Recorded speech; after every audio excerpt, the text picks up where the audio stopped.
Well, ladies and gentlemen, you know what I gotta say. Wow. Today, you know what that means.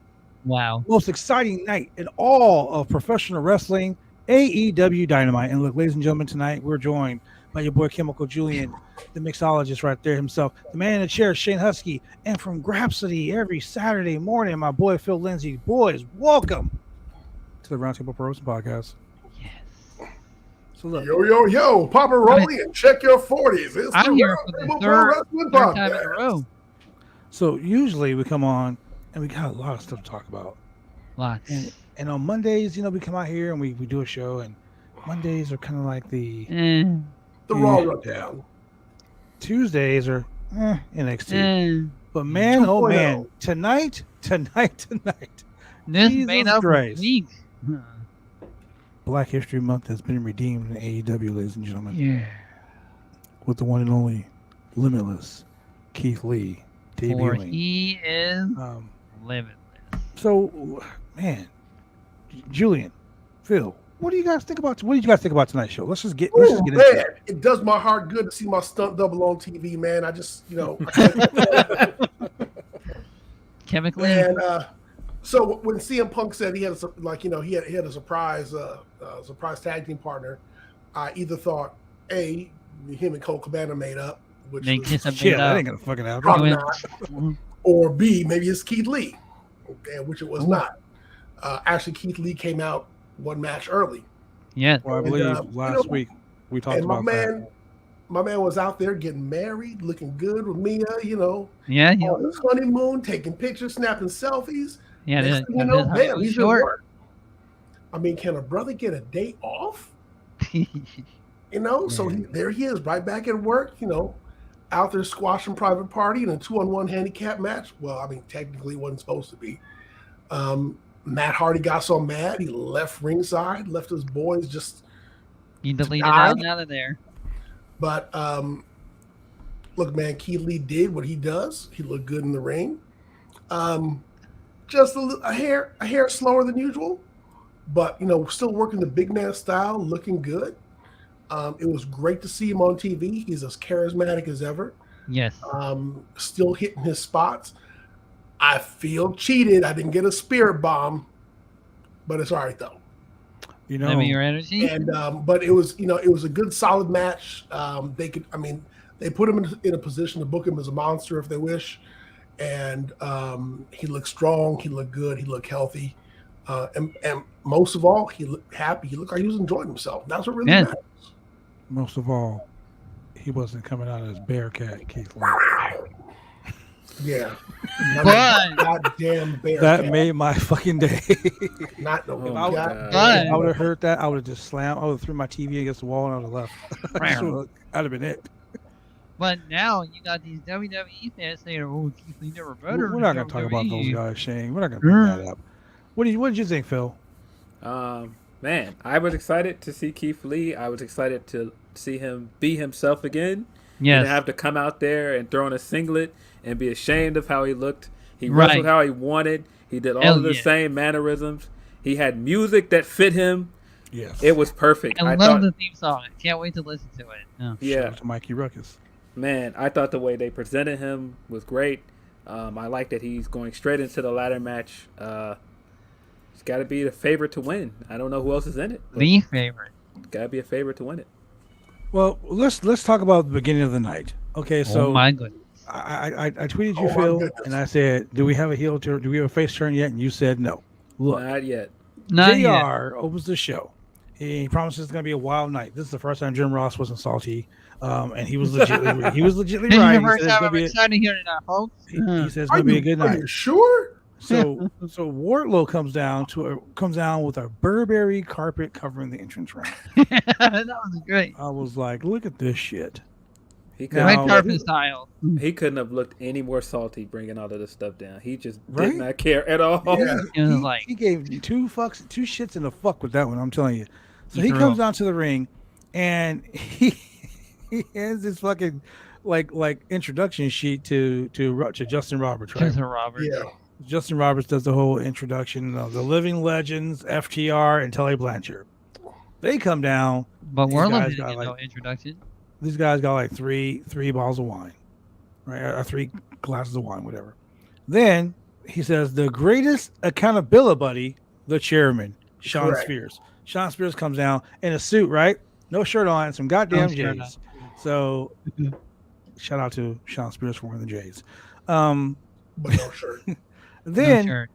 and then with the most grandiose entrance of them all, MJF gets his entrance. He is legitly on a fucking throne being WrestleMania carried by night some style. randos.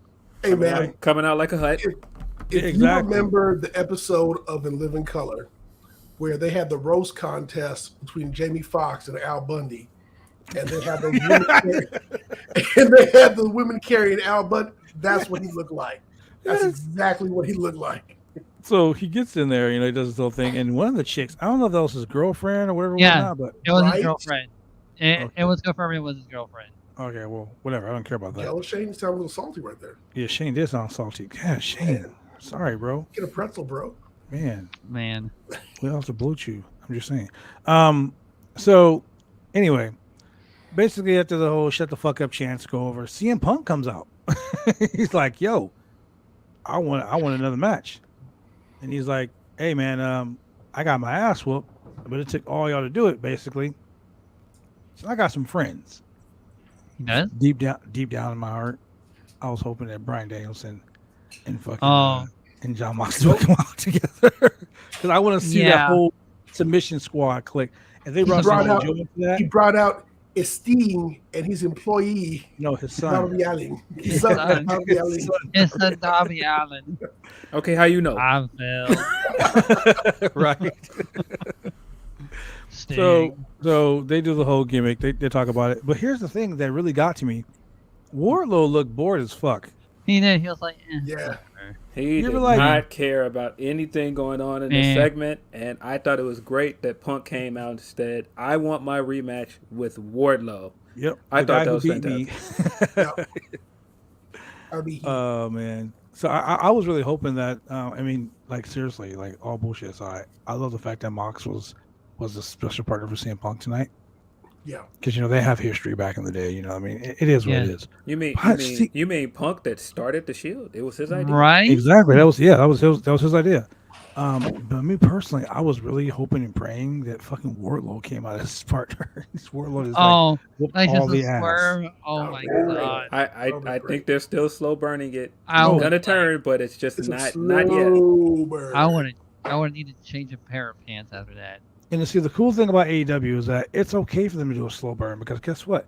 They'll start some shit in 2020 and pay that shit off in 2024 and Yeah. it'll still be hot. Then they're gonna be like a WWE show where they start a storyline on Monday the 1st, and by Monday the 8th it's already over. They forgot. They forgot it. Oh, Or Sorry. like someone's coming You mean coming You mean they finished it? 65 weeks later. You still ain't got there. Bro, I need you to understand something. If Veer actually shows up, Beer. this will be the first storyline since I don't know long when term. that they long term Yep, first ever long term and that they finished. and finish. All That's he the has to first do is show up. Yep. Like step in and be like, "Hi, I'm Veer," and leave. That's it. He just walks up. Hi. Bye. Hi. Hey y'all. Hey, y'all, what's Hi. up? So Hey Jerry. So after we do all this whole thing, Sting gets this whole. Sting and Darby. They leave. Punk gets what he wants. Then, literally, a minute or two later, Sting and Darby Allin are backstage with Andrade, Andrade. and Andrade's super buff fucking valet, That's so to right. speak. Dude's big, bro. Dude's Uh-huh. a big ass dude. So everyone seems to be wanting the shot at the TNT Championship. So I'm assuming that Andrade is going to be in the Face of the Revolution ladder match along with Darby Correct. because Oh, they that's gonna both be talked really about it. good. Ooh. Darby says he won't work for Andrade after he goes to Sting. He says, "Finally, I found them." Everybody knows that Darby works for Sting, and Sting was like, "Did you not tell him 2 weeks ago?" I did. I surely did told him. Oh man! So basically, Andrade says that Darby says he's going to become the number one contender for the TNT Championship, and Andrade says, "That's cool. No, I no, know what you want. You're going to work for me because I'm going to be the TNT champion." So that was their way of working Andrade into the ladder match, I assume. Yeah. Sure. But here's the thing, and we talk about this every time they show Sammy Guevara. Why is he always the picture-in-picture guy? I don't know. Why is he still carrying around the other belt as well? He's fucking Sammy Dos belts now. Like, Yeah. Sammy It's the Dos- same belt. it's Sammy yeah, Dos it's, belt. yeah, you know, just Sammy two Dos. different colors. That's all. It's always Um, having picture. So this is the match that made no sense to me. At least now he stands closer to the camera so you can see what the Yes, sign. they did. It wasn't Yeah. far away. The Blade comes out. It's actually his twin brother, sign guy, Sammy. Oh shit! Sign guy Sammy. So the Blade makes his entrance, and he's facing Wardlow. So unlike WWE, where they do the whole face versus heel, here AEW there's no such thing as face versus heel. Everyone will fucking fight each other. And sometimes it's heel I versus love heel. that. I love that. I like And that. Blade did something smart. Yeah, he Taking went out right to the the legs. He went for the legs. So in this match, I mean, most of this match took place in picture-in-picture. Also, that's the one thing that I really can't stand that AEW does. More than Like I know they want to show you the match, but fuck, man, picture. I mean, it's like watching picture-in-picture is almost like watching Raw with 35 fucking skits Oh my god. and Tell 4 me about matches. it. I get so angry when I see You mean picture-in-picture. like watching Raw. No. We already know the answer. Phil is like, Oh my god. Raw. Yeah. Where's Sasha when you need her? Raw. She's right there on the couch. Exactly. When the dog is snoring because of Raw, we know something's going on. So what did you guys think of this Blade versus Wardlow match? Phil, what'd you think? I think it served its purpose for, Wardlow to get another dominant win and, stand over somebody and pin them. It's basically, us waiting for him to eventually powerbomb the hell out of Spears because it's coming. it's coming. Yeah, you really want that, don't you? It's coming. You could just feel it. Every I time want it. Spears walks in behind him, you can feel he wants to powerbomb. He's like, oh, I can't wait to powerbomb the shit out of you. Yeah, it's really funny because his power bombs look a little bit softer this week. Kind of like the one that he gave to CM Punk. The one he gave to CM Punk looked real soft, and I was like, He's just Bro, waiting it for was the a powerbomb. biggest. That was like what else was happening? And the I ones was like- the ones he dished out this week didn't look all that hard either. I mean, he still got the win, but they didn't look as hard as like when he had them two dudes in the ring and was like fucking acting like he was making mashed potatoes. Man, when he powerbombed potatoes. Punk through that table, though, I was like, oh my god, Yeah. wow. Yeah, that was some Shield shit back there. I was like, damn, he must really pissed him off right there. But the crowd loves it, dude. The crowd's like that. They love the whole Powerbomb Symphony thing, and Jim Ross gets off on it, dude. He's like Sean Spears hitting someone with a chair. Like I think he has like a. By God. He just, oh my god, you did it! Oh my god, you did it again! Oh, Jim Ross, calm yeah. down, bro. Yeah, I think it's the way that when he lands that first one and then he rolls into the second one, it Yeah. looks good every time he does it. Mm-hmm. Yeah, and that's also due to the guy taking the powerbomb too. Let's not discredit that guy. But after the match, Sean Spears attacks the Blade, like just randomly. Like That's what he What does he does. every time. He What has he Yeah, hit he the did guy it with the with chair. everyone with the chair. He wasn't get that orgasm in ready. Yeah. and this week it wasn't the Burberry chair, so it was like a random chair. Just regular ass chair. But and then we had a video package with Pinto Zero Miedo. Lucha Underground. Yeah, Lucha he Underground basically brought the style. Lucha Underground mask back. Yeah. Yeah. I You don't know care he had about a that golden whole thing. shovel? Yeah, golden he did have a shovel. Golden shovel. I didn't care about this package. Man, at I all. miss Lucha Underground. I miss that show. I think it's great because I want to see Penta do more singles matches. Yeah, Mhm. you were mentioning that earlier. So I loved when I'm Penta was excited. single. When Penta was with Lucha Underground, he was doing the gimmick. Lucha I loved it. Underground pendant was awesome. Well, you don't have a well. choice now. So here's the thing that we all been waiting for. Everyone's been waiting all night for this. Oh man. The breakup of the Inner Circle. man, Oh I was- no. I was here for it because I loved everything about it. Yeah, me too. on your Sammy space looked they were like he like, wanted to cry though. they were like, "Oh, look, it's Jericho, Sammy Guevara, and Jake Hager. Where's Santana? Oh, here they come to their own Their fucking own music. To their own music. Yeah, I loved it. I loved. So, go ahead. No, I was just gonna say I just loved Santana giving him, just telling him everything. Like, nope, you can't talk yet. I'm not done. No. I'm not Oh, done. yeah. And then Blow at the your end he mind. was like, "Am I wrong?" And I was just like, "No, you're not wrong about any of this." Mm-mm. Hey, but I gotta say though, shout out to my boys Homicide Hernandez. So for Oh yeah, when the he shout out mentioned tonight that. because Ooh, he shade. was like, "Yo, Jake, you got Homicide Shade. Hernandez number?" I was like, "Damn." Yeah, Jericho threw some shade, but Jericho was like Yeah, a fucking idiot shade. tonight. Jericho was like, I was like, the way Jericho was acting was like, "I'm about to kick you guys out of the inner circle." Realistically, the motherfuckers were leaving. You sure I heard Yeah. the right LAX numbers? Look, you guys, I'm out. Yeah. Hey man, Sammy talking about, man, I love you guys. Get your shit together. Shut up, Sammy. Sammy don't need them. No. Sammy got his own shit going on. I thought honestly they were gonna do LWO 2.0 myself, but you know, Yeah. Please God, no. I was just waiting for them to grab Sammy and go, "Look, you don't need these gringos. Get out of here!" Like, Right. get Yeah. these two dudes out of here, man. Jericho is dragging you down. When is the last time Hager did anything interesting? Bro, has Hager Nothing. been on TV in months? Yeah. yeah, he's been standing around.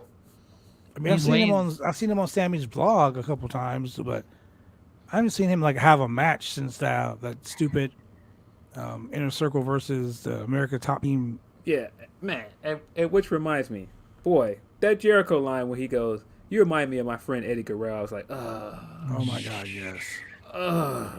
why? Because he's Latino? Like, yeah, Yeah. horrible Seriously. line.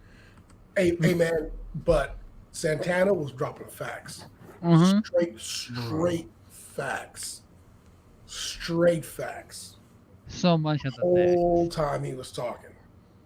And that's been one of my biggest gripes about every time Jericho would come out and have his little feuds, or better yet, we talked about it in the podcast, when there's a feud and Jericho be taking a sweet ass time getting to the ring, fucking walking down. I mean, like, look. what, the ass whipping be over, and he's like, "Oh I'm wait, just saying- guys, here I come." I'm just saying, He's like, "What the hell you did?" if Phil, if you and Julian were getting your ass kicked by Shane, I'm not gonna be like, "Hey, yo, do me a favor, man. Cue up my music real quick." Cue my music Yeah, first. yeah. What? Get it past the first minute. Yeah. Okay, right now, and then Yeah. walk down to the ring while my people are getting their ass Yeah. kicked. Like, oh, I'm a Whoa. real team player. Yeah. I'm just not interested in any of the Jericho gimmick right I've been now. over it for like the last year. I Man. I've just been over it. him coming out and they have to put the camera in people's faces while they sing Jericho. Yeah. I just think it's extremely corny at this point. And man, when Santana said that, he was like, "Man, this is corny." I was like, "Exactly, it is. All of it is corny." He did. He said, "Man, this shit is corny." Yeah, man. Real. So Sammy took his jacket off, left. Honestly, bro, He said he quit his group no before. one really cared about this whole. This was like 5 minutes of wasted time. In my opinion, that's just me. 5 minutes of wasted time So, because they just set up Okay, a match so- between Santana Ortiz in- and Jericho and Hager. That's it. in terms of storytelling, it wasn't wasting time because they're continuing the story. There is a Oh story. no, here. don't get me wrong. The story was fine. It's Yeah. just listening to Jericho Yes. drone on about shit for like 5 minutes that Yeah. really had no It could have significance. been a to the fact. backstage segment. That's what I mean. This could have been Yeah. a tape segment, where Jericho correct. had to read some shit instead of kind of like trying to free flow. And one thing we all know, like, I mean, you guys are watching this show, you don't know this, but a lot of people in the industry that work with AEW, they all tell you the same thing, bro. We just walk up in there. They say, "Hey, do this, do this, do this, do this." Like, they don't give you a script and tell you this. They say, just in these parameters, go. Yeah. And that's it. Just like the other day, I was watching Wrestle Talk. I was watching Luke Owen do an interview. Luke Owen and Janice Salcedo did an interview with Ollie Davis with Eddie Kingston. And for the 15 minutes they were supposed to have, it went like 45 minutes. it was a real good interview. And Kingston was just very candid about shit. Like he was like, "Yo, man," they were asking questions about him and CM Punk. He's like, "I don't fucking like him." Wow. He was like, they were like, "So did you guys shake hands?" Because no, I don't fucking like him. Like, you want to know the truth? I don't fucking like him. Like, Yeah, I straight tell up people in the word. locker room this is how he is. He tells people just how I am. We see each other in the locker room. It ain't, yo, how you doing? But it's like, fuck you, and he walks away. Like, really? If you're a professional wrestler, anyone in this industry, you know there are guys that you don't fucking like. I was at a show last weekend. There was a guy that I physically knocked the fuck out in a match. Like, I just gave him a 2-piece, bing bing, knocked him out. Wow. He came up to me, was like, "Hey man, how you doing?" He gave me a hug, and I was like, what? Huh? This was like 7-8 years ago. And this motherfucker walks up to me like, "Hey man, what's up, man? How you doing?" I'm like, "What?" And I turned back around like I was doing my thing. But when I work a match with him, I get in the ring and I do business because that's what it is. I don't have to like you personally. I don't have to like you professionally to have a good match with you.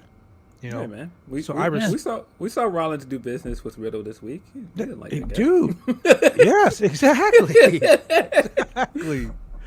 So, in the grand scheme of things, you can really tell there's heat between Santana, Ortiz, and Jericho.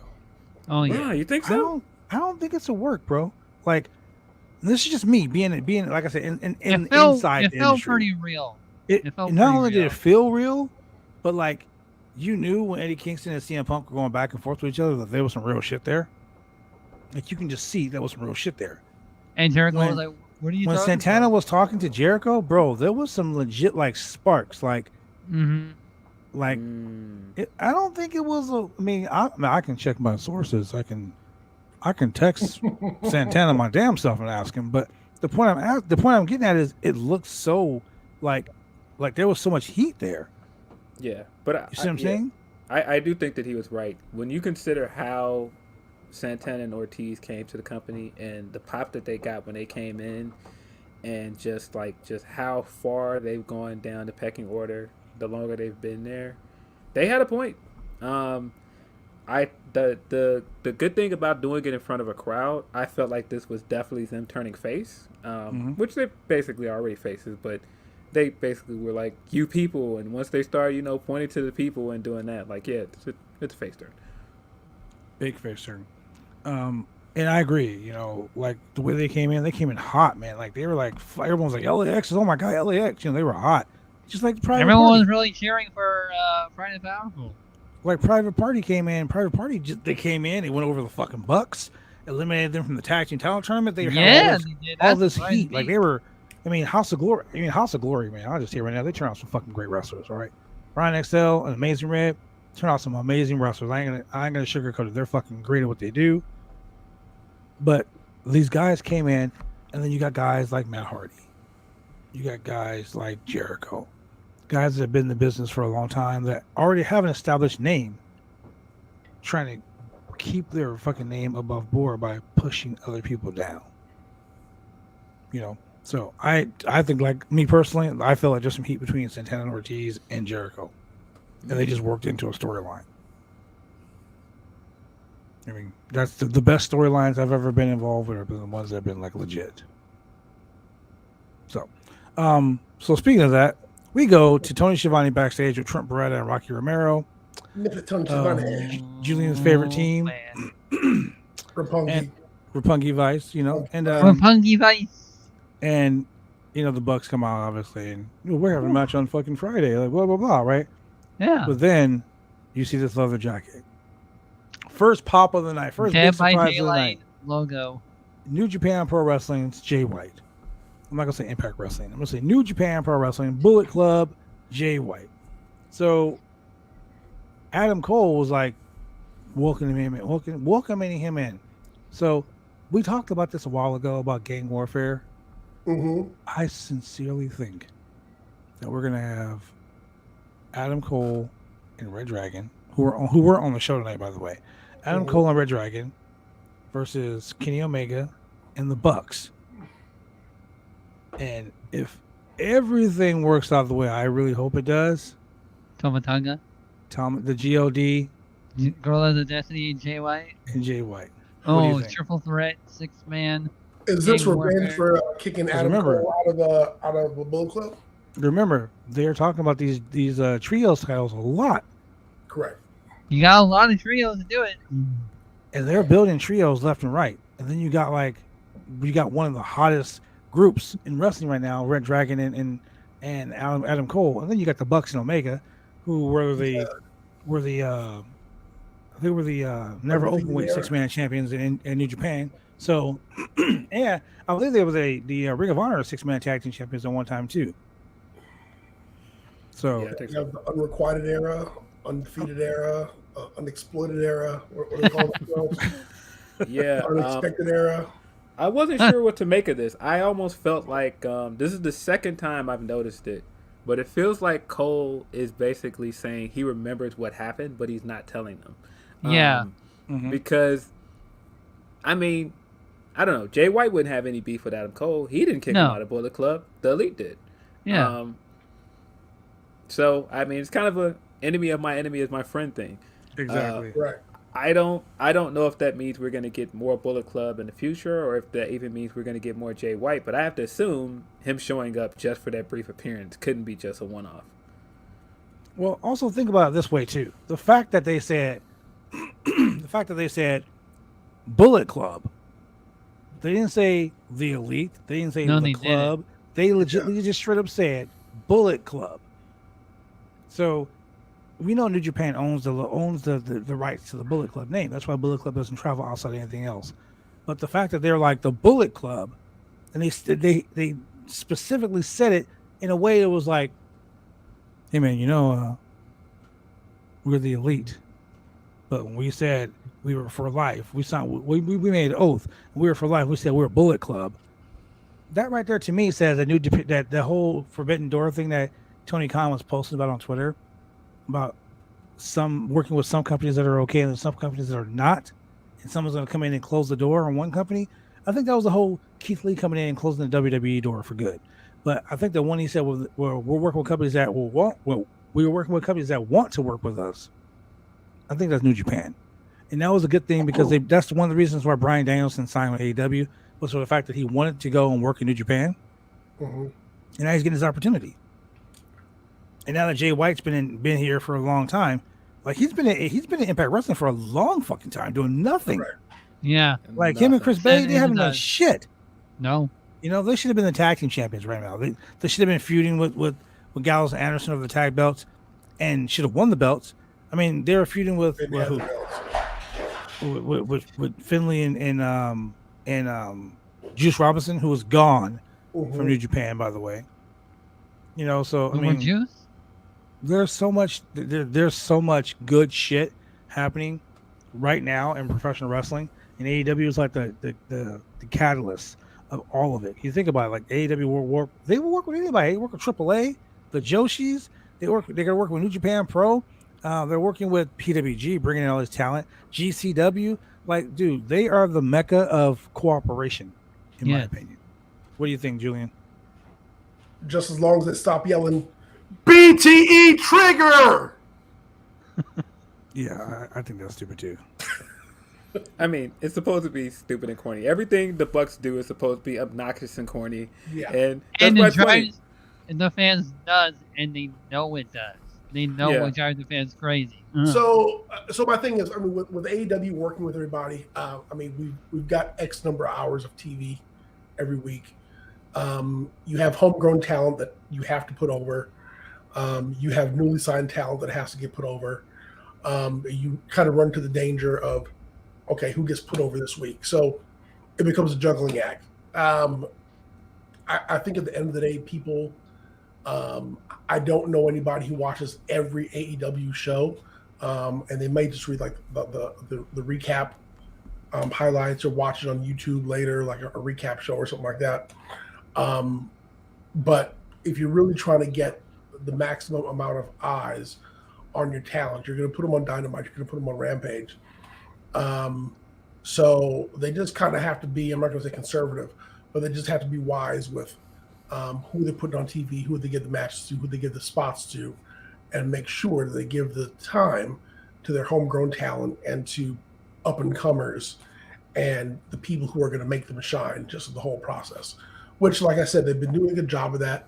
All their titles are being held by homegrown talent.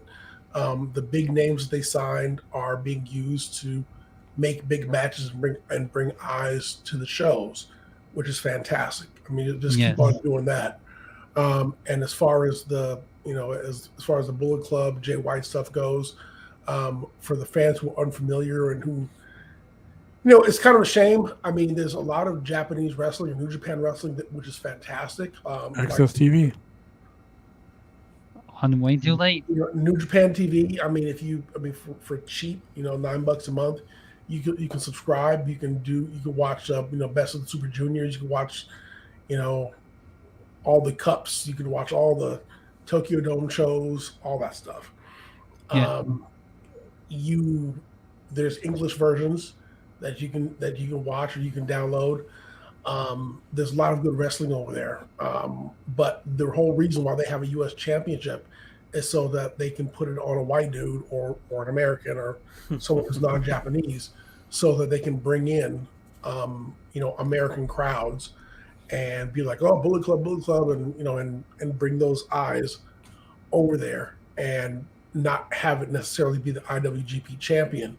And Okada's matches are still fantastic. They were fantastic. Kenta's matches are fantastic. Naito's matches are fantastic. Yes. But some people are just naturally going to be turned off because of, number one, the culture barrier with regards to language when watching the shows. But number two, they're going to be like, why are these people sitting around being quiet during the whole match? The match must suck. That's not the case. That's just the culture. I will tell you, ladies and gentlemen, as someone who's wrestled in Japan, it's really surreal to wrestle in front of like 30,000 people and then they clap. That no one's like yay cheering you or booing, they're clapping, and you're like I literally was like, dude, are we doing something wrong? Because like wrestling in New Japan Dojo was different because like we had like people would clap and people cheer. Going to Japan was a whole different. It was like a whole different beast. You guys watch WrestleMania. You guys watch AEW's Revolution, all this other shit. Like, you like watch all these pay-per-view shows in the United States, even in England and Germany and shit like that. You watch them and the crowd goes crazy. In Japan, you do a big spot, they clap, polite clap, and go clap. And I've noticed that too. They also stay very silent, not to be disrespectful, but just because they're watching the show and everything. Because it's out of respect. Yeah. Out of respect, and it's a.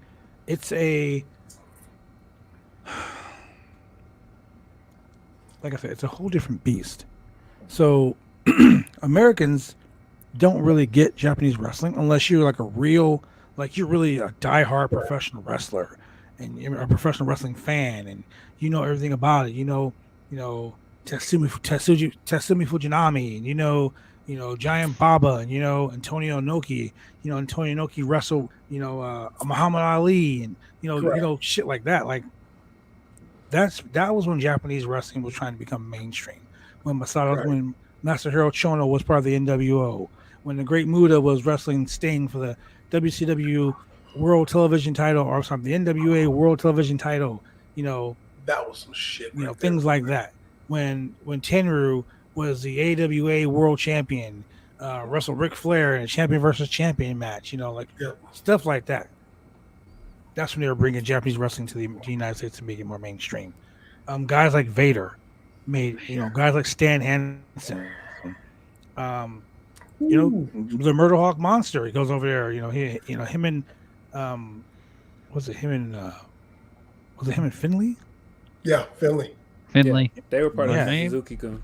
Yeah, exactly. So you're bringing all the Killer Elite Squad with Davey Boy Smith Jr. Shit like that. Like, man, those were Americans that went over there, and not just Americans, but Shelton Benjamin was also a member of Suzuki. Yes, yes. You know what I'm saying? So that's American wrestling is a complete different beast than Japanese wrestling, and some of the stuff that you see, like, I'm just saying, it's man. And so excited. I'm just excited. Okay, I'm just excited. And I'm with you on that. Wrestling excited. If you decide to sit down and watch watching Wrestle Kingdom, and in between they have some giant anime pop culture, cartoonish characters come out, and you're like, man, what the fuck is going on? I want y'all to The first time I saw that, even I was like, what? Yeah, I want y'all to realize that your boys came out on stage out of a giant box of Booty-O's dressed as Dragon Ball Z. Right? That's right. At That's WrestleMania. right. At WrestleMania. That's right. At They were WrestleMania. wrestling. So, you know, Yeah. it's come see, come saw. I mean, same thing. So That's why I was so confused that people were so upset about that Ghostbuster thing. And of course, we'll get back to Adam Cole thing later. But Yeah. I didn't understand why people were so upset about that Ghostbuster thing. Like they did It was a tons of that stuff Halloween in Japan. episode. It So was a Halloween episode. yeah, it just, I don't know, it didn't bother me. But yeah, I mean, if this leads to more like special attraction matches like they had with Suzuki or, you know, when Kojima came over and had the match, great. I don't think it's going to be one of those partnerships where, you know, they're going to take a lot of TV time away. But again, if it's just special attraction matches, I think that's great.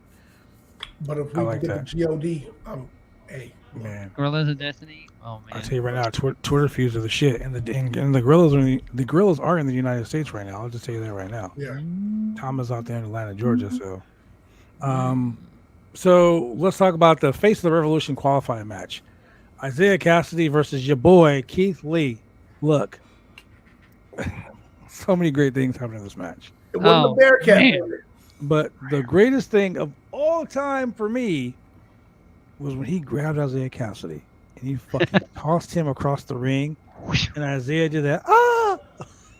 Yeah, Hair. To be honest, I I'll was- be screaming like that too. I said it last week when they announced that Isaiah Cassidy was going to face a mystery partner. I said, I hope it's Keith Lee, and I hope he tosses him like a salad at Olive Garden. And he Sure as did. fuck did. Throw him out like Jazz. Man, it was awesome, man. Look, the crowd, bro. The fact that the crowd was singing "Bask in His Glory." Oh, Yeah. basket. You know how long it's been since Love it. I've waited for that song to come back. I missed it. I missed that chant. It was a lot of people thought it was going to be Jeff Hardy. Oh man, People are stupid when it came to Jeff- that. Jeff Hardy would have made a lot of sense actually because of the storyline that they're doing with Private Party. Mhm. And I tweeted this before the show, but that indie show when Matt came out and he did the I saw Hardy that. Boys entrance, I and saw Yeah. Mark came out. I would have loved it He's if here. I He's would have here. loved it if they did that again. Hit Jeff Hardy's music and Mark Quinn just comes out and starts dancing. That would have been perfect. Oh man. But I mean, we got another Jeff Hardy tease during this match because Matt, if you noticed, he left the match exactly like Jeff left that house show Yep. match. yeah. And they said the pretty erratic behavior line I and know. everything. Yep, Shivani calls it. That's erratic behavior from Matt. Yep. Ironic behavior. Yeah. So, Wow. I mean, at this point, we all know Jeff's coming. It's just a matter of when. Yeah. Well, okay, so Jeff's contract, Obsolete. even though he's out of his contract, he still has that whole, non-compete thing. Not- Yeah. So it's over the day after the day after Revolution. His contract is over.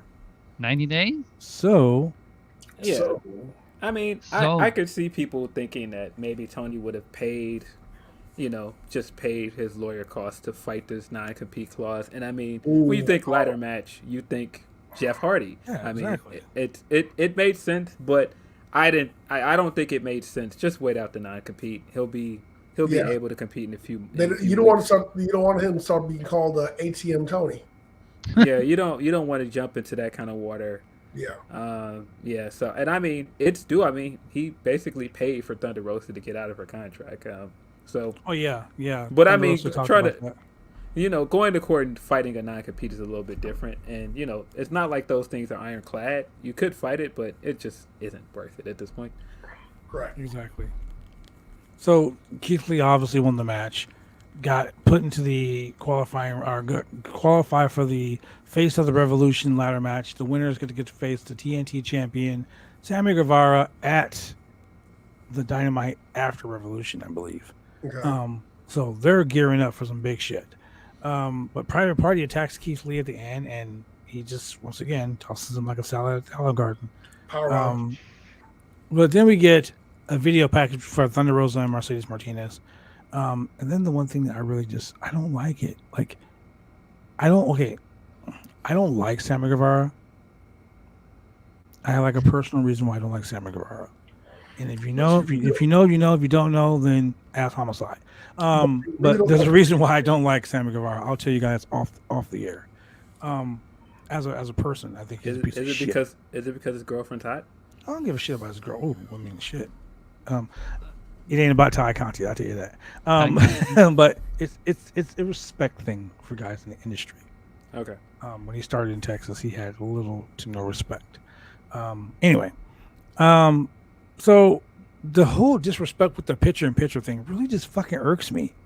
Yeah. Like, and I like seriously, they were like, and next up, Sammy Guevara, and I was like, picture-in-picture. Boop, there it is. Picture-in-picture. Walked up, bam, picture-in-picture. Like, why do they do that only for Sammy when we want to read the cards? Yeah. The only time that the card thing used to be funny when they did it sometimes, and I think that week when he came out and did the cards, and who was it that jumped him? Was it Miro? Wayne's World. Yes. Miro came out and jumped him, and you could see Ricky on the side on commentary just having a blast with it, going, yes! I thought that was amazing. That was hilarious. But no, I don't need to see that. I don't really need to see as much picture-in-picture now that they're not competing with another show either. I don't understand why they still do that. Correct. But it is what it is. Then you get the FTR versus CM Punk and Moxley. If CM Punk and Moxley wins, CM Punk gets a rematch with MJF. I'm assuming that's going to be a Revolution. That would be where I would put it as one of the marquee matches there. But for the most part, it was a decent tag team match. It was really good. I thought it was a very good tag team match. I thought they did a lot of the greatest hits of tag team wrestling. They did Doomsday Device. They did tease of a Powerplex. I thought it was great. Oh my god! And they did the Midnight Express, the Bob Eaton Stan Lane leg drop spot. Oh my god! Yeah, that was awesome. But in the end, Moxley gets Moxley and CM Punk get the win. And he did the Doomsday Device too. Dude, what was really great though was Moxley hit the Paragon, the Paragon shift. And Punk hits the GTS at the exact same time. They teased it earlier on, then they did it at the end. So they actually look like a cohesive tag team, which is once again, not easy word. CM Punk, John Moxley. But can they coexist? Can they coexist? Hey, hold on, stop. This is Wednesday night. On Wednesday night, that is not a dirty C word. Okay, we can say the word coexist because guess what? They can. Can they coexist? But on Monday, and on Friday, on certain shows that end with the E, that word is a dirty word. Like, it's so dirty. It's dirty. It's very dirty. I was surprised at Tully coming in and hitting Punk with his jacket over and over, and I was like, "Where's this going?" And he actually took the bump. Wait. Well, he took the GT. He took the go to sleep better than Charlotte took the fucking. Oh my god! Yes, that is sad but true. And he's like 65, 70 years old taking bumps better than Charlotte. Man, I've seen her take the Twist of Fate twice now. And that was terrible. Just sell the move. Like, Becky did it this week. I was like, all you have to do is just sell the move. Becky sold it better. Charlotte had a high heel on. She's like, I ain't selling shit. Yeah. It was awesome. I was like, dude, Telly taking bumps like a G. Wayne Rose said it could have been an RKO. Yeah. Okay, so and look, we're gonna go to a quick commercial break. I want to make sure Phil's comfortable with this next segment because I watched Grapsody the other day, and me and Julian we're gonna talk about it. We're gonna talk about this. We're gonna talk about it. I've been waiting all week to get Phil on the show so I can talk about this. So, ladies and gentlemen, we'll be right back. Drive me insane! All these rules are lame, have been taking all the fun out! Drive me insane! All these rules are lame, have been taking all the fun out!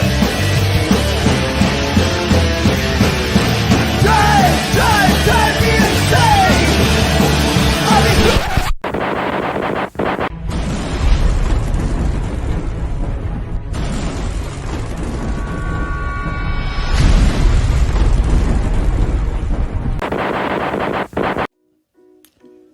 want to get your hair cut, you go get your hair cut right. You head down to Big D's Barbershop.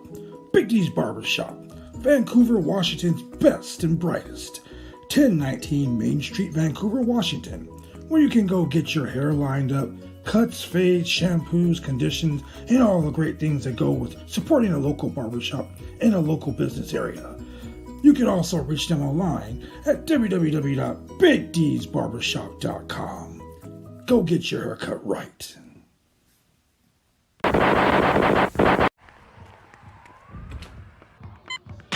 These are more than just the sounds of a safe place to go after school. These are the sounds of interest being ignited and of mentors making an impact. At Boys and Girls Clubs, we don't do just one thing. We do whatever it takes to meet the needs of every kid who comes through those doors. Because whatever it takes is what it takes to build great futures. Great futures start here.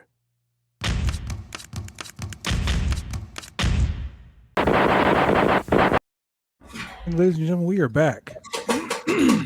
So usually I reserve this for when I do the closing segment here, but I'm gonna go ahead and set the mood real quick. Yeah. What is this?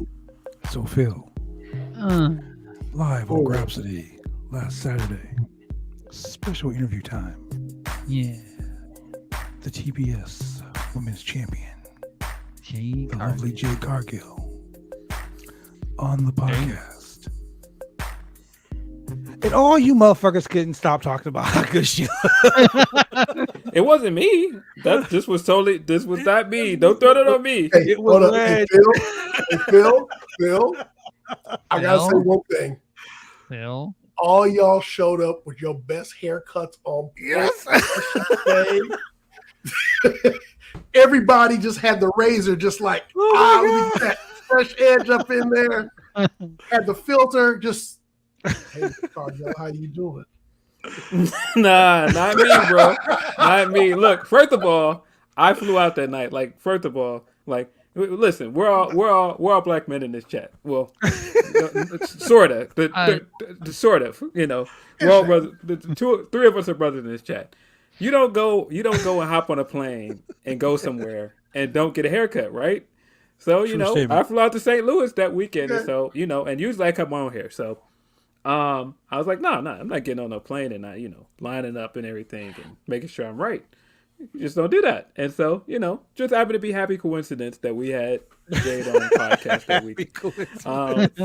But no, if anything that I said, I was like, yo, she came on with the belt, had the championship shirt on. I was like, yo, it felt like, you know, the confetti was still heavy, man. It felt like she still had a little bit of confetti from the championship win. I was like, yo, all right. I like it. Look, man, I loved it. I was like, I cannot wait to get them on the show. I'm gonna fuck with them so bad. She was engaged. She was happy to be there. It was a good interview. And she gave y'all some good time too. That was really good. I was happy.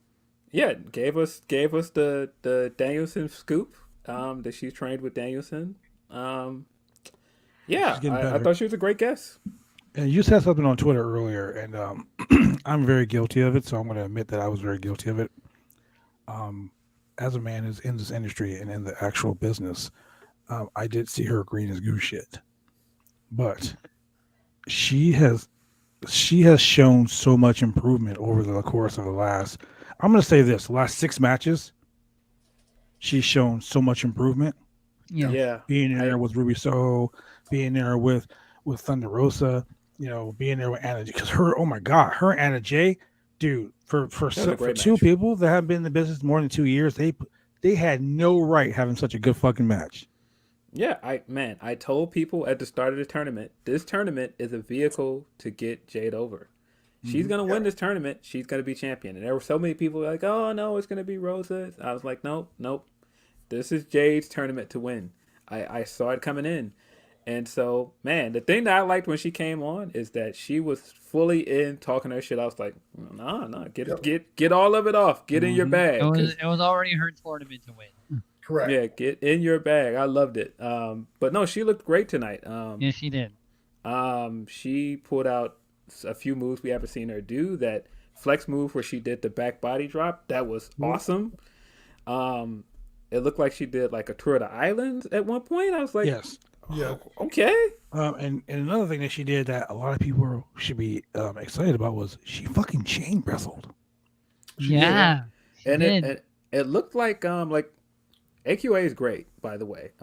I was glad that this wasn't a squash and she got time to actually show what she could got do. in a good amount of time. That springboard dropkick was awesome. And that she did that. It was pretty good. Man, we got to see, what you go to see at AQA matches, and that's the shooting star press. And at some points, it looked like she was winning the crowd over. She was getting over. Yeah. But I thought that Jade managed to play off of her athleticism really well. I thought all of her power spots looked good. It looked like she was calling some of the matches. I was surprised by that. I was really surprised how good she looked. That was one of the things that I saw that I didn't like. And I'm going to say I didn't like it because she has long hair. If you're in this industry and you're calling your match in the ring, you use that long hair to your advantage so the fans don't see you calling spots. But I can plainly see her calling spots in the match. And that's the only thing, and I'm going to say it, that's a rookie mistake. She'll get better. But quite honestly, man, I'm gonna go ahead and say this, ladies and gentlemen, on the podcast, and y'all know me. I'm a man of my word. If I'm wrong, I'll say I'm wrong. I'm wrong. She's improving 110%. I mean, she's still better than any NXT matches, but I'm just saying. I enjoy watching her over watching an hour of NXT or 2 hours, 3 hours of Raw. I'll tell you that. She looked good, man. I think they've got a good thing going. I like that they keep putting that graphic up there. So the person that does beat her, when that one goes up there. One goes up. Speaking of that, we need that Jade Cargill Undertaker guy. I'm going to start calling Jade Cargill on Twitter. She thinks that she's a superior black athlete. That's cool. What she got? What is she? What is she? 26 and 0? Yeah. 27. Your boy, the OIW North American champion. Why am I 28-0? Yeah, I said it. Oh. I said it. I'm gonna put it on. I'm gonna put it on Twitter. And how many matches have you had so far? Road to 5,000. Yeah, we ain't talking about that. I loved her introducing all of the green into her look as well. Last week, I think that was last week when she did the segment, and she dropped the, I know all of you guys are turning the channel and you guys stopped to drool over my fine ass, and she had like the green backdrop and had green eyeshadow and green nail polish. I was like, that's smart, man. It's clever. Yeah. Yeah, she's I'm like I said, man. I'll admit I was wrong.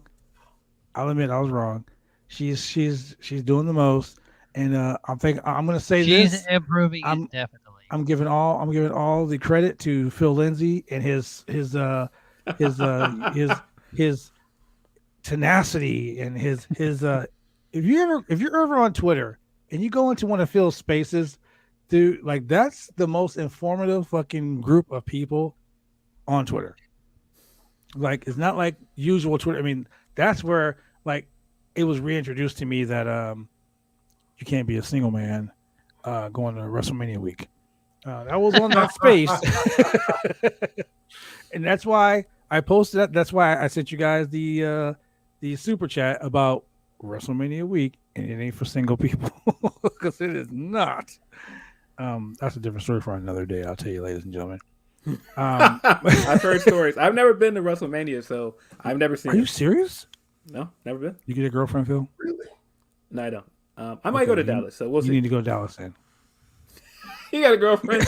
No, you need to go to Dallas. No. And you know why? I'm not gonna put it on the podcast. It's not 9:00 yet, so I can't talk like that.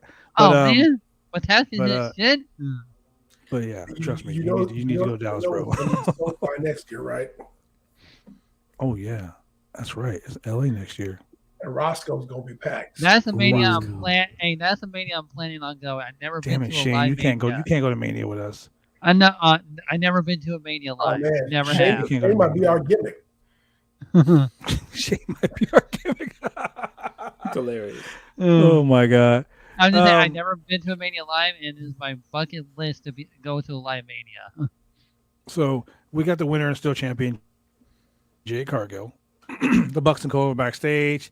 You know, that's the whole story we talked about earlier with Jay White. But I'm so excited about this new gimmick. The Rodney Mack, the Serena Deeb 5-minute white girl challenge. The 5-minute rookie challenge. Serena Deeb, she killed Katie Arquette in like a minute and 30 seconds. But Serena Deeb, the woman of 1,002 holes now, or 1,003 because she just came up with a new hole tonight. Right. Yeah. She is bringing back Rodney Mack's what was it? What was it called? 5-minute 5-minute white boy challenge. Yeah. Serena Well, Deeb fuck bringing it yeah, back great. Black History Month. So yeah, it was a good little match. I mean, I personally enjoy her character. I've loved Serena Deeb since day one. Like that chick, She has a new Ladies and gentlemen, Titantron and Minitron and all that stuff. she really is a woman. She really is a professional wrestling like prototype. Her and my girl Jamie Hayter, they need to team up.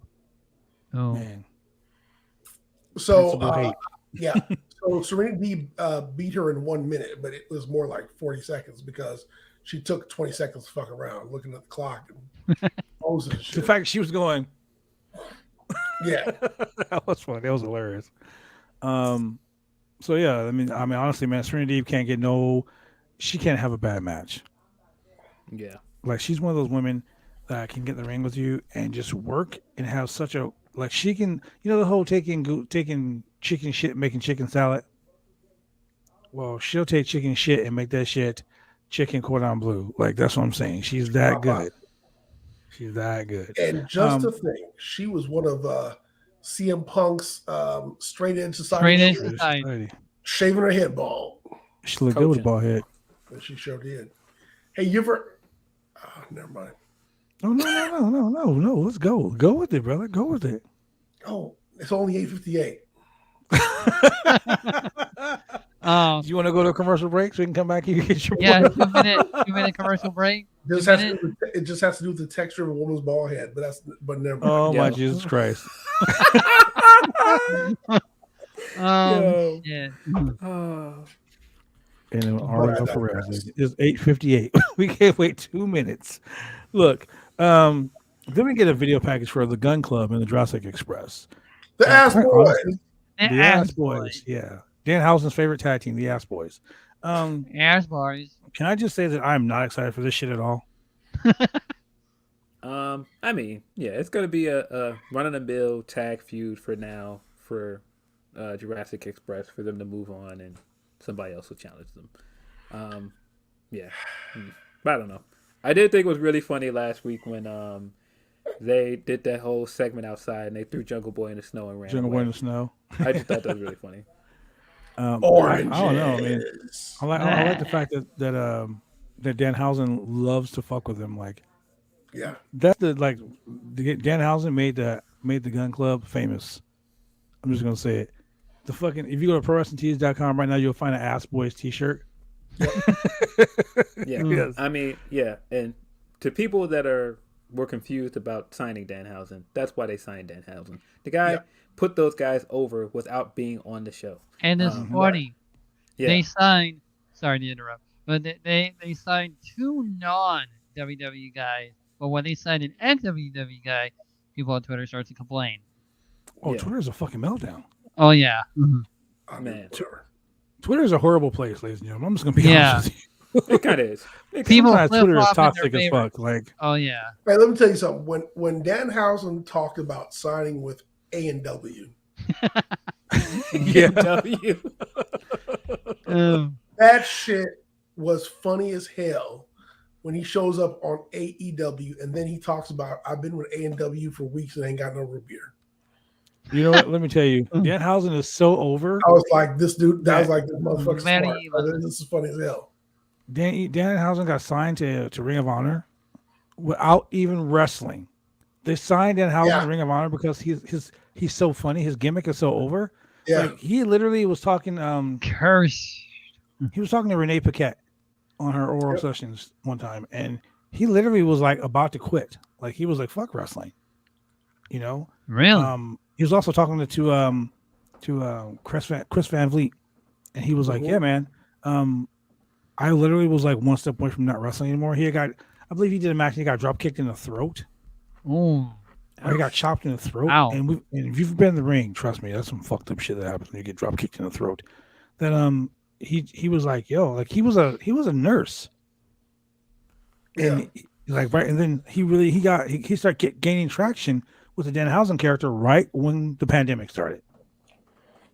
huh. And his Patreon and like all the videos of him and his buddies, because he used to work in a movie theater back in the day, and he met these two dudes, and they became real good friends over like horror stuff and comic books and shit like that. And then he just came up with the character one time, and his videos were the reason why people were like, dude, I saw your video and it was awesome that I found you're coming to be on the show, and I just had to come to the show just to see you.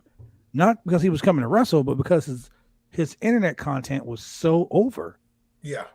And the fact that he can work too, because when he was I think he did some dark matches under his name, Donovan Danhausen, and fans weren't like digging it. Like he was just generic white dude, number one.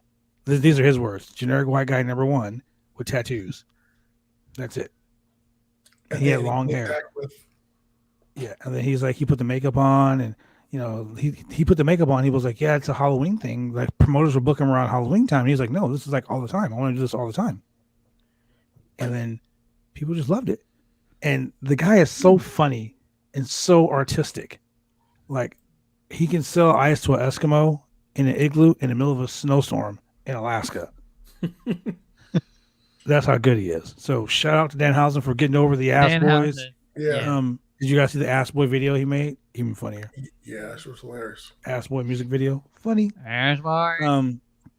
So then we get to the match that that my counterpart, Mr. Chemical Julian, is a little upset with. And Shane is a little upset with. And I need to explain to you guys. No casket. Look, Lance Archer's not a liar. Nobody died. Okay? He's not like Goldberg. No He's not casket. Nobody died. Lance Archer's he's not a liar. And I'm gonna tell you why he's not a liar. This was a Texas death match. Okay. But we were in Atlantic City. So That's understanding. so no one had to die because it wasn't in Texas. Gotcha. Okay. Okay. And not like Goldberg over in fucking Saudi Arabia. I'm gonna kill Bobby Lashley. You're my next victim. Do it for my son. Bobby Lashley's gonna beat your kids. What are you gonna do? I listen. I still think that is one of the worst builds WWE has done recently. Just to bring back the Hurt Business to get destroyed by Goldberg. Get out of here with that. Your son got in the ring and he got choked out because he had no business in the ring. Right. Next time, stay out of grown folks' business. And like Gage the whole build up during that match, he's like, Dad, why am I here? I don't care. They had a grown. And so that's part a Phil, and that was part of the problem because Lashley was supposed to be a heel. Goldberg's son gets in the ring, gets choked out. Now he's a face. Yeah. That's what I thought. I was like, he didn't do anything wrong. Look, if somebody just gets in the ring and attacks you from behind, what are you supposed to do? Exactly. Choke him out. I'm gonna whoop that ass. Choke him out with his legs dangling between his legs. I was like, yeah, and he was right. The whole thing was he didn't know that it was his son when it happened. But look, if you're gonna hop in the ring, you got to take what comes with it in the ring. Right. And then he was like, Dad, I don't want to do this anymore. Stop Ladies and gentlemen, these are Phil's, Julian's, and Shane's comments alone that do not reflect those of the Roundtable Pro Wrestling Podcast or biasm.net. Hey man, don't get if in you the ring. If you ever watch the Great Ones reviews, oh my god, that's hilarious. Listen, if you take your kid to work and you work at a factory, and your kid runs out on the assembly line and puts his hand on the assembly line and gets his hand smashed, whose fault is that? It is your fault. That was Goldberg's fault that happened. It sure as hell wants to bring your kid to work day. Brought your kid to a violent environment and expected him to be okay. It's your fault. You let your kid get in that ring with Bobby Lashley. That's what happened to him. And Ray was like, "Hey Dom, stay at ringside, man. I'll be right back." Right? Dom said, "Hey, Poppy, I'm gonna come help you." He was like, "No, man, don't do that." All right, Bobby and was Wayne's like, World in the chat saying, "Coming up the kid, got to choke him out too." Yeah. Worst wrestling ever. Oh my god! And now Goldberg is only there for that $5 million paycheck. Hey, it is what it is. But so the reason I brought that up was because The AEW World Championship was contested in a Texas death match tonight. Oh, my bad. Hangman Adam Page versus Lance Archer. The Murder Bird.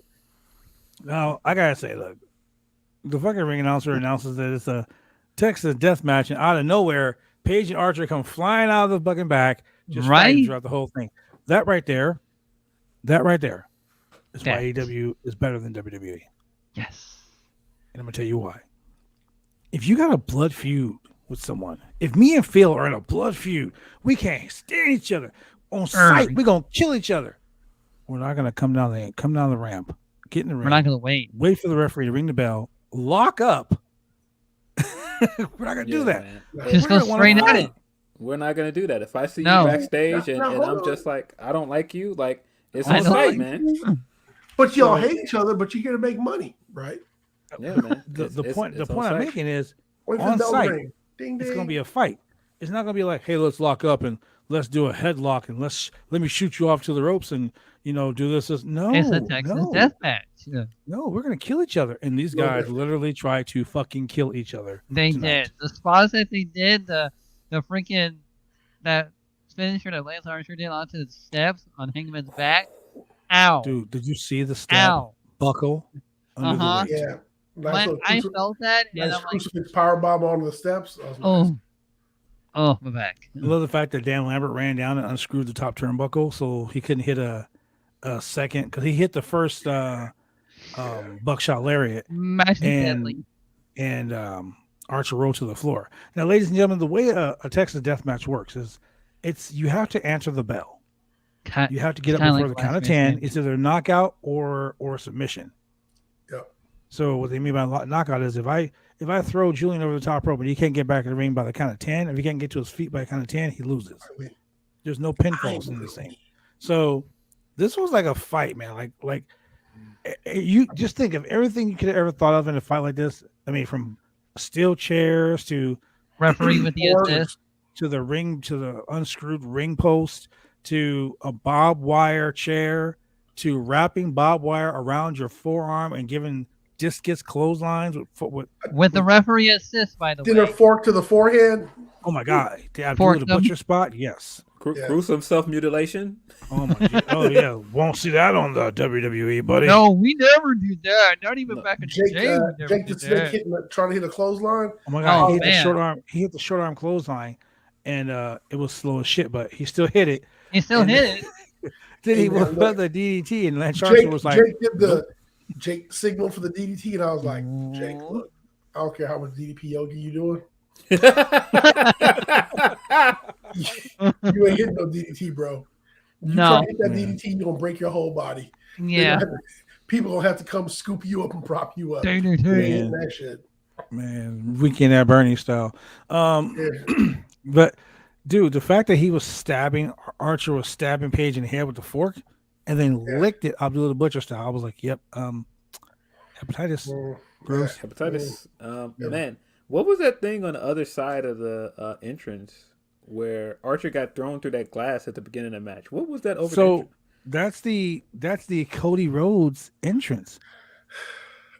Like when he comes up from the floor and it's like right in the middle of the face and heel locker room. That's what that was. Yeah, but wasn't it like a glass cover on one of the sides of the entrances? I think it was covering the W of the AEW fork, but he threw him right through there and fucking it just went everywhere. It went everywhere. It wasn't slow pace. It was fast paced and violent. Hey, like I said on Twitter, this match was violent, and I was here for it. I enjoyed it. Man, there was plenty of blood to spare. Believe me. I enjoyed it. I've seen people have already turned on Hangman. It didn't take people. Oh yeah, on Hangman. Already. My friends already turned on Hangman and everything. And I don't know. I mean, I think he's had 3 good title defenses so far, including this match. Guys possibly had the best AEW title match on network television. Against twice. Yeah. The guy, he's been having good matches. So here's the thing. So his match to win the title was excellent when he fought Kenny Omega.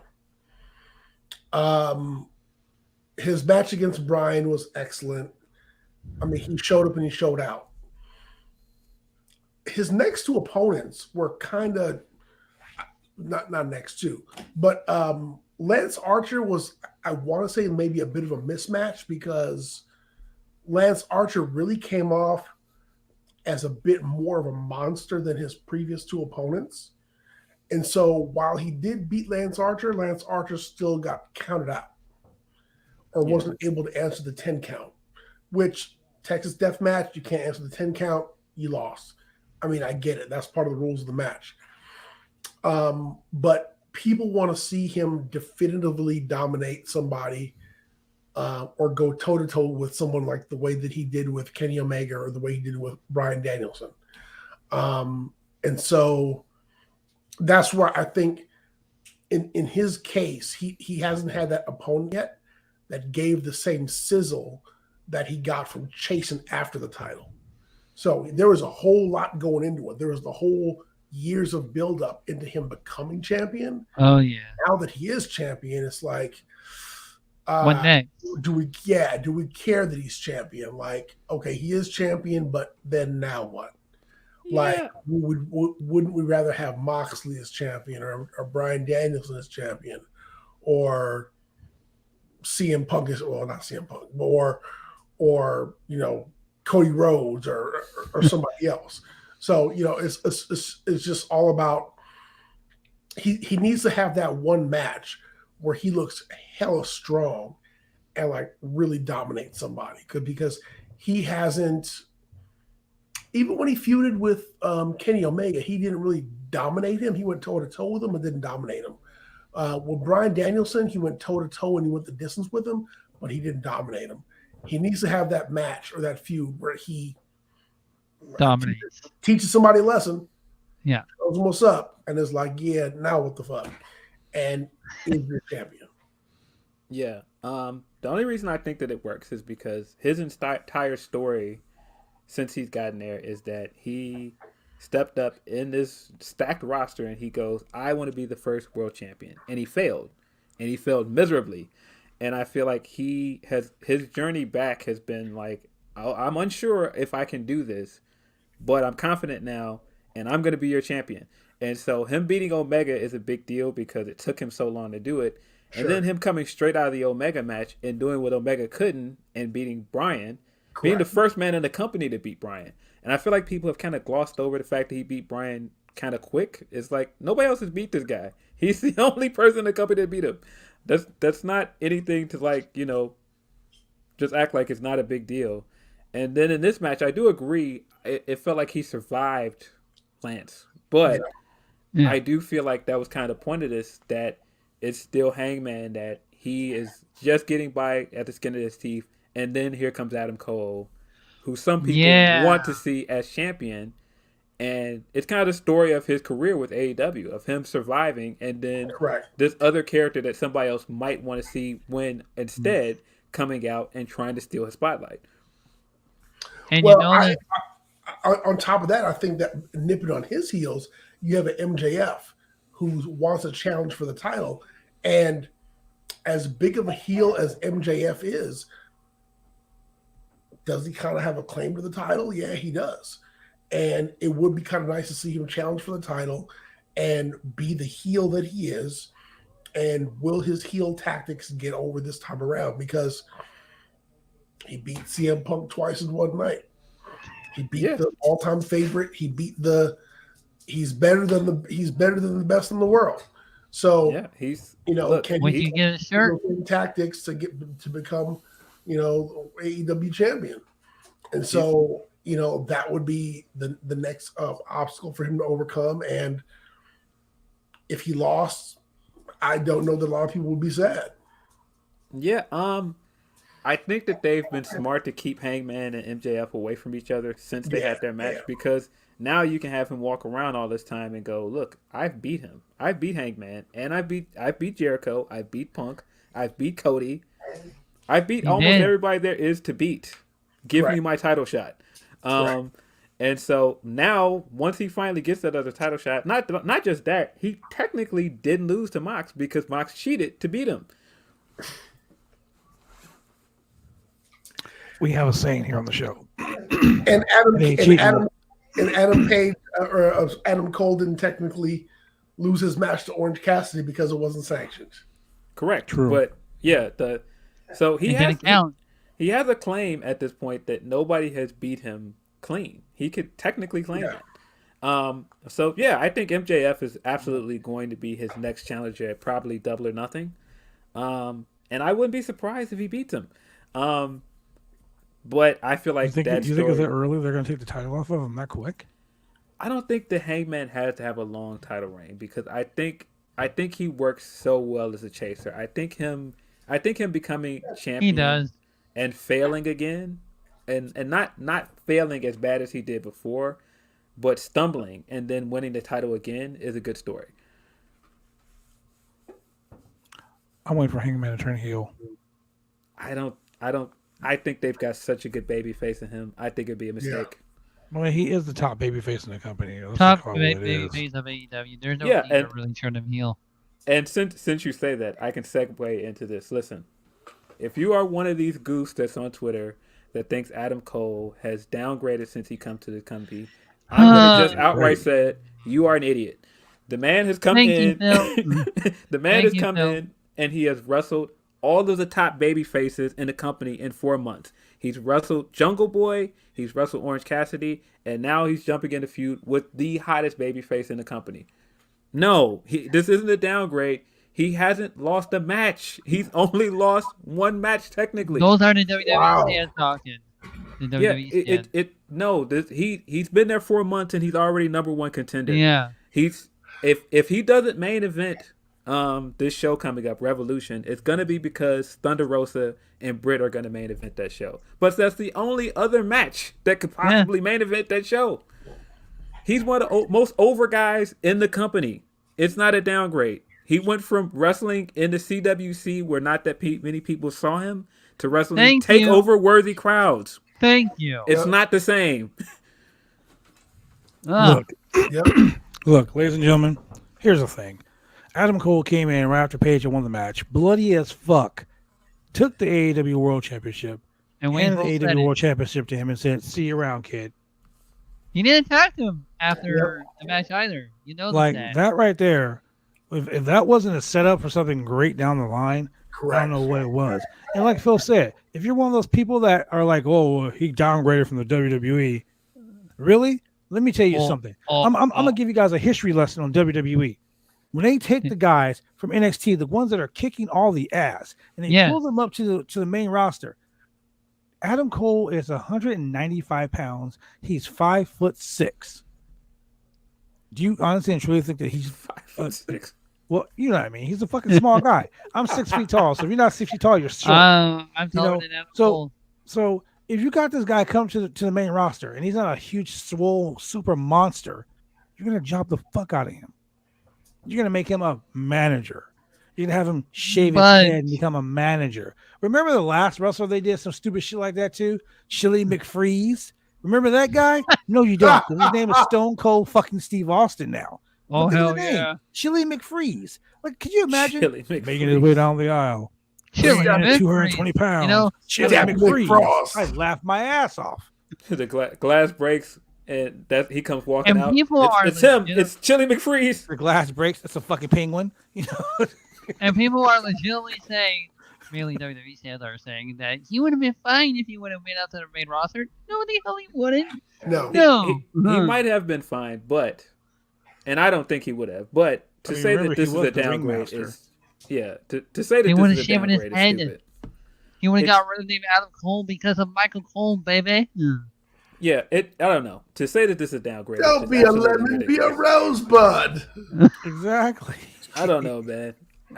Just people just It's turning so on. weird, such weird logic. And I get that some people don't like Orange Cassidy, and they didn't like that it looked like he was in comedy matches. But again, Orange Cassidy is one of the top baby faces in the company. It doesn't like you. It matter if you like him He's or a not. sloth. He's one of the most over guys on the roster. Right. Yes. Hey, Like he's a people were sloth complaining about wrestler. Danhausen. They were like, I don't understand why AEW signed them. Curse. Go watch his stuff on TV. Look, ladies and gentlemen, if you watch Raw and you watch SmackDown, and you watch NXT, and you praise you pray to the WWE gods that that's the best wrestling in the world, and you talk about, oh, Danhausen is stupid. Why would they sign Danhausen? Oh, Brody King, they signed Adam- Brody King, a non-WWE guy. Adam Cole, you sign Adam Cole, and he's downgraded because he went to AEW. But then you got guys like the Miz wrestling fucking zombies. Right. Man. Exactly. He You got wrestled a zombie one time. You got a pay-per-view. You got a pay-per-view, or I'm sorry, a premium live event built around fucking Pizza Hut pizza. Hey, I had that triple and a box fucking Pizza Hut. gold That's egg. Good. That's good shit. Oh my god. You got the longest storyline in the history of WWE is over a fucking gold egg that lasts 2 nights. You know what I'm saying? So you build a pay-per-view. Hold on. The You build a longest pay-per-view. story is around Veer. Yeah, you build a pay-per-view still around a going. guy. Yeah, you build a pay-per-view around a fucking around a gold egg. Then you build a storyline for You have a man that 47 fired his own weeks. son. 47 weeks The of a next guy pay-per-view who's is gonna be coming. called The Return of Veer. Look, Return of Veer. we Yeah. talked about this. We talked about this on the Veergence. podcast the other day. Veer has been coming as long as Emelina was coming. Emelina. Oh, God. Remember Veer that Molina? shit? Yeah. Remember how long it took Emelina to come? And she came and she was like, I ain't doing this shit. That's because it was 6 months of a wait. No. Look, Yeah. Alexa Sounds like Bliss. my girlfriend. Alexa Bliss is doing the same thing. It's so bad that they film Alexa They said they got Bliss's- 9 weeks for that. For the whole. those clips of Alexa Bliss that you see, they filmed that all in 1 week. Oh, And one it's day. been like they literally took that 1 week and they cut it up into 9 segments because Yeah, 9 segment, and there's only been like 3. Hey, remember when Brandy was doing similar segments when she was also in a therapy office Mhm. and how people Yeah. didn't like that? Exactly, but it's okay with this, right? WWE Yeah, no. stands. WWE stands are the I freaking don't worst. I don't know. It's just kind of weird. But It's all way too much. So when Daniel Bryan and Kane were doing it, the shit was comedic gold. It was Yeah. You ever thought that This is just it's dragged. You know what it is? It's TV time that could be a match. Oh yeah. It is. I say that Point. every week. I mean, I love my WWE shows as much as I can, but I Try. would be the first person to be like, bruh, you're gonna have a match right now. They need to have a pay-per-view. I'm sorry, a premium live event called catering. Just catering. Yeah.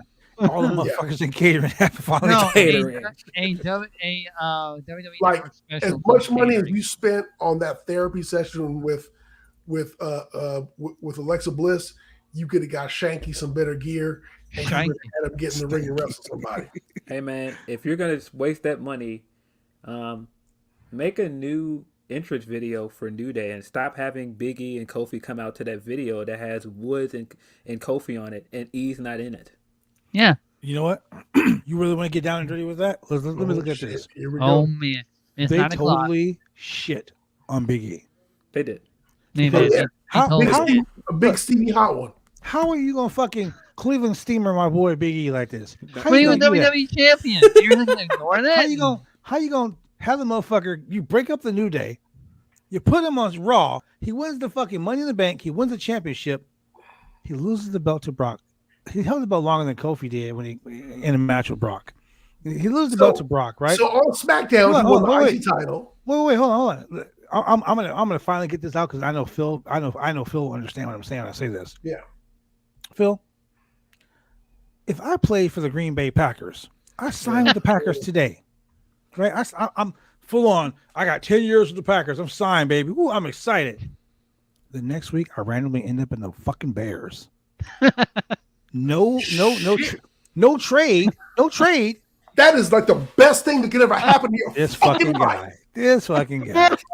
It's a dream come true. What are you talking about? In the You're grand arguing fashion, shot. in the grand fashion of What Sean are you Ross Sapp, talking about? It's Listen. a dream come true. in the grand fashion of What? Sean Ross Are you Sapp, kidding me? great muters in the house. It's make a wish. English. Are there some sick kids who want to go play for the Bears? I mean, man, you just laid out the entire ladies and plot. gentlemen. A whole bunch of kids in Chicago who are laying in their beds, who want to get up, who want to walk, who want to throw the ball, who want to go ahead and just go ahead man. and be on Soldier Field, That's man. it. Talk that ball. talking about playing for the Pack. Anyway, so like I was saying, the point of the whole thing is this. I'm The point of the dying whole over thing here. is this. I'm How coughing up a lung. Big he get traded back to Raw or back to SmackDown without even a fucking graphic? Nothing. Bro. Just oh, by the way, he was like, yeah, now I'm back on SmackDown. What? You just was on Raw. What you just fuck that brand split. Man, it basically felt like Xavier's hurt, so they needed somebody to come back over. And so they were like, oh, well, let's just bring Big E over and you know, let's just deal with it as it go. But I'm like, man, not gonna give him a rematch. He's not in a chamber match. Okay, cool. Where New Day is back together. What are you talking about? Dude, quite literally at day one, there was like Roman. We got Goldberg. Roman said, I'm sick. Fucking Vince goes, hey, pal, Hey. we're going to make this a fatal 5-way. Yeah. And he was like, oh, this nigga. Be glad it didn't happen February 1st. It would have been even worse. Hey, and I mean, it looks pretty clear to me that Lashley is going to lose at Elimination Chamber. I don't think he's winning that match. Bro, I'll be surprised if he does. But long-form storytelling, if they want to do it during Black History Month, wherever they want to do it, in the Elimination Chamber, it needs to be Lashley. And it needs to be fucking Brock Lesnar in the ring. Ashley. And the New Day needs to break in and they need to beat the shit out of Brock Lesnar. Yes. In retaliation. Yeah. In simple retaliation. Unicorn stomp his ass out. Unicorn stomp the shit out of him. And for what he did to Kofi and for what he did for the Big E. And then on the way back, my man MVP needs to just like pull out a couple of envelopes, put it in their hand. There you go. Speaking of MVP, oh, have you guys checked out his Twitter lately? He's in the ring. He's back in the ring. He posted a video, and I think I shared it with you. He posted a video of him in the ring training with none other than Carmelo Hayes. That's right. Oh. Can MVP be pulling up Carmelo from the NXT to become the new Shelton Benjamin and Richard Alexander? He was on point. Wayne's World in the chat. He shoots a shot he don't miss. He don't miss. Hey, I would have been happy if my boy Tay Long would have popped up and said, "Hey, player, this is what you need to do." Hey, Here you go, player. Holla. Where to, hey, honestly, Carmelo is the best character on NXT 2.0 at the moment, in my opinion. He's pretty good. I really do like Carmelo Hayes a lot. But next to Raquel Sanchez, Raquel Gonzalez. Yeah, Raquel Gonzalez. Yeah, you like Big Mommy Cool, huh? Big Mommy Cool. Yeah. Not more than I love my fiance, Miss Shayla Brown. Shout out Shayla. Homesick right now. No, put a ring in the finger of. Not the COVID, right? No, not the COVID. Not the vid. Shit, nah, man. We got a cruise coming up. She can't have no COVID. We going. Well, you going on a cruise next week? Yeah, she better not be getting that shit. Yeah, she better not be. Can't get cruise tickets back. Can't get that money back. They have no COVID. We get that boat. So in short, if you think that what Adam Cole has been doing is a downgrade, you're just not very smart. Stupid. Randy Orton was a stupid. I mean, it's the ups and downs of the business. I mean, not everybody can be. Not everybody can be John Cena. I mean, not everybody can be on top, just like perpetually, just like hogging the spotlight. But he's been in the main storyline since day one. Yeah, literally day one. Yeah. I mean, really consider how much TV time you get. I mean, every time Dynamite comes on, you're on TV. Your music plays, you're going boom.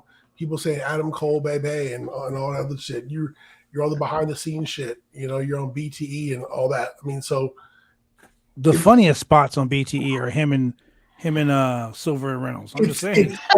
It's only when you start losing TV time is when your shit starts going down. Yeah. Mm-hmm. and he's Look on at Miro. TV every week. Every single goddamn Speaking week. of which, I think Miro's hurt. I think that's why he's not on TV. Yeah. I think he's injured. He's trending on Twitter, I'll tell you that. But because he was injured during the match with Brian at the last pay-per-view. Yeah, that was a good match. he got knocked the fuck out. He was shit. Yeah, he was out on his feet. Yeah, Yeah, so, someplace getting drinks with Veer right now. yeah, so I think that's why we haven't seen Miro, is that he's been injured. So but- Veer and Miro are hanging out, be like, "Hey, so you coming back?" Well, I'm still coming. Yep, Miro just turns to him and goes, "Yep, just like those Rusev Day shirts were still coming at one point." So I gotta say this. So Thunder Rosa tweeted, "I like Dynamite," and there's a picture of Keith Lee, right? Sean Ross Sapp is like, hey, Keith Lee debuts on AEW Dynamite. Mia Yim says, "That's my husband." That's my husband. But the funniest tweet of the night for me, "Hey, Samoa Joe, are you in the country?" CM Yeah, Punk. I saw that. Hilarious. He was like, "Hey, Danhausen, what are you doing later?" Like, this is the Oh, episode man. where I thought Cole and Punk were really kiss and made up. But yeah, dang it. Look, I'm just gonna say this, man. We're gonna leave it on this. The day Cole Cabana It can be CM like, Punk kiss and make up will be the day Vince McMahon says the WWE sucks balls. it's That ain't gonna happen, ladies and gentlemen. It's 9 o'clock. Never mind, Danhausen. Oh my god! It will be like the first reunion of DX is where it will be the reunion of Cole Cabana and CM Punk. It will be like that. The first reunion of DX was fire.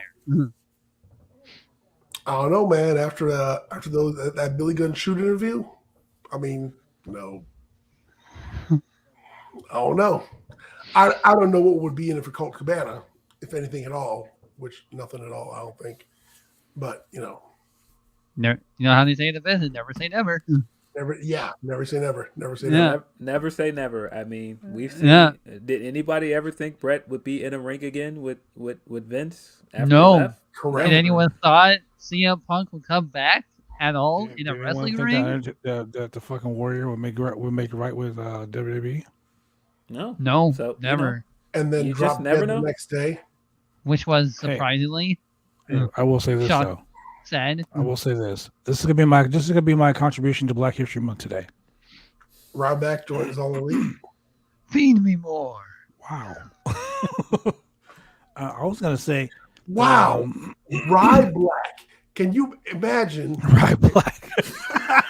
if you had a brother built like him who stole Rye the- Black? called himself Rye Black, Well, Rye Black.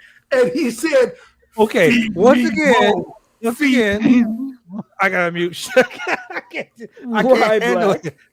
right. He said Oh my Rye Black. Ladies and gentlemen, those are comments Hey. of Julian and Julian alone. They do not reflect those of the Roundtable Pro Wrestling Podcast or Boys. I'm done there. Shit. Oh my god. Rye Black. Right. Black. God damn. Will he too make inspirational videos and do Okay. like a for channel? the House Party remake. What I was gonna say is that We're gonna kick One of your the most fucking ass.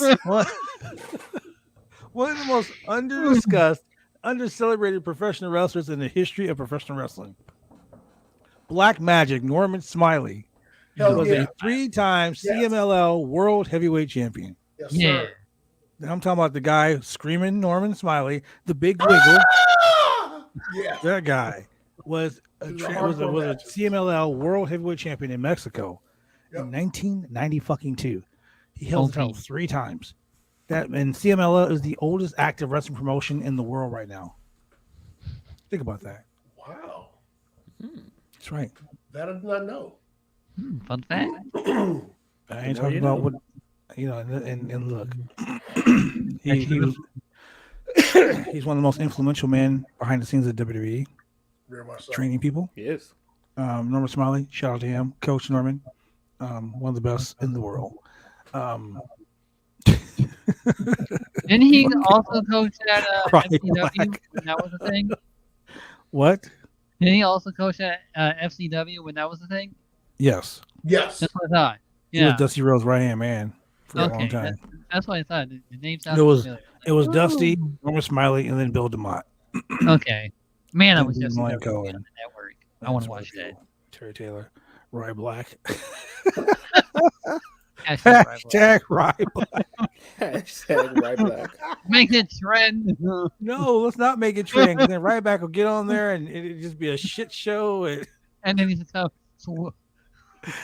Oh my God, ladies and gentlemen, thank you very much for joining us on this crazy edition of the Roundtable Pro Wrestling Podcast, AEW Dynamite review.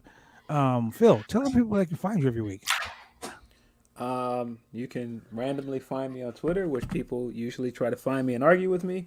And you can also find me on Saturdays on Fightful's YouTube channel at noon Eastern every Saturday, and that's Grapsody with me, Will Washington, and Righteous Reg. Some good shit. Where else can they find you? I mean, you do a lot of Where shit else? besides that. Yeah, you can find my writing at Bleacher Report. You can sometimes find my writing at Daily DDT. I'm out there. Bylines are out there. The boy's out there, ladies and gentlemen. He does a lot of shit. Shane, Yeah. tell the people where they can find you, Mr. Oh my. Twitch certified guy. Yeah. You can find me on Twitch at Husky_518, where I almost been a week now since I've been Twitch affiliated. Ladies and gentlemen, What? you can also find him on OnlyFans at Husky518. Ain't nobody buying it, but I mean, $9.99. Hey, that thing is so wouldn't know petty. because I ain't looking. Nobody else is. You never know. Because I legitimately have people ask me that, like for real, because of the damn podcast. That's enough. Yeah, because you're crazy on the podcast. Julian, tell the people where they can find us every day. Hey, ladies and gentlemen, if you are looking to get your podcast goodness on a day-to-day basis and you're in the Portland, Oregon area, tune in on Mondays at 10 p.m. on Channel 22 on Xfinity TV and 8002 CenturyLink TV. You want some more? Yeah. Tune in on Tuesdays at 9:30 p.m. on Channel 23 Xfinity TV and Channel 8003 CenturyLink TV. And if you want even more, tune in More? at 9:30 p.m. on Wednesdays. Damn. On Channel 11 Xfinity TV and CenturyLink. Wow. Man, there's a lot of you know what? And when you're driving in your car, you see these Really want to listen to it? these chocolate gods and that vanilla dude down there. Right down there. You know, when you're driving your car and you hear these voices, these melodious voices, and you're like, Oh, yeah. man, I can't watch these cats because I'm driving. Man, And you can can't always do go to that. Amazon. You can go to Google Podcasts, Apple, Spotify, Pandora, iHeartRadio, and all major podcast platforms. Man, we are everywhere. If you want to hear some cool ass wrestling news, man, you can go to BuySlam.net for all your wrestling news needs. Man, I'm talking about all types of shit, the rumor mill, everything. And my favorite part of the show. It's very, very, very special to me, ladies and gentlemen, because I love being able to express myself in this way toward you guys. You know,